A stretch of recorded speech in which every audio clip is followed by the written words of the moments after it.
அண்ணே வணக்கம்ண்ணே. என் பேர் சட்டநாதன். இந்த மாதிரி டிராஃபிக்கில் பூச்சி மருந்து கம்பெனிலேருந்து வந்திருக்கேன். உங்கள் பேர் என்ன, எந்த ஊருன்னு கொஞ்சம் சொல்லிடுங்கண்ணே. என் பேர் பாவநாசம், ஊர் பத்மநேரி. மிளகா பயிர் செஞ்சுருக்கேன். அண்ணா வந்து 8 நாளைக்கு இருக்க என் செடியை பார்த்து மருந்து தந்துட்டுருக்காங்க.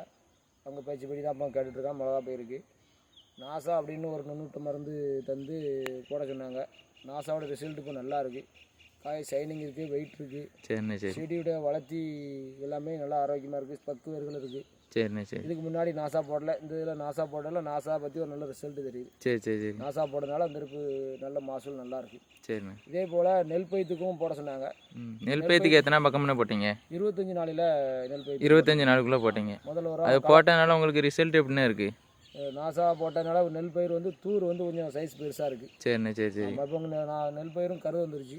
சரி. முன்னாடியோட விட நம்ம பயிர் நல்லா இருக்குது. சரி சரி சரி. பண்ணி நல்ல திறனாக இருக்குது, நிறம் இருக்குது. சரிண்ணே. சரி சரி. வெயிட் இருக்குன்னு எதிர்பார்க்க. இன்னும் அறுவடை ஆகலை. வெயிட் இருக்கு எதிர்பார்க்க. நாசா மற்ற நுண்ணூட்டத்துக்கு நம்ம நுண்ணுட்டம் எப்படின்னா இருக்குது? இதுக்கு முன்னே நாசா போடலை. இப்போ நாசா போட்டனால மற்ற நுண்ணூட்டத்துக்கு நாசாவோட ரிசல்ட் நல்லா இருக்குது. சரிண்ணே. சரி. நாசாவை இன்னும் மேலும் பயன்படுத்தணும் அப்படிங்கிற ஒரு எண்ணம் இருக்குது. சரிண்ணே. சரி. அதனால் நாசாவே நான் பயன்படுத்திக்கணும் எனக்கு தெரிஞ்ச ஆல்ரெடி சொல்லிக்கிட்டு இருக்கேன். சரிண்ணே.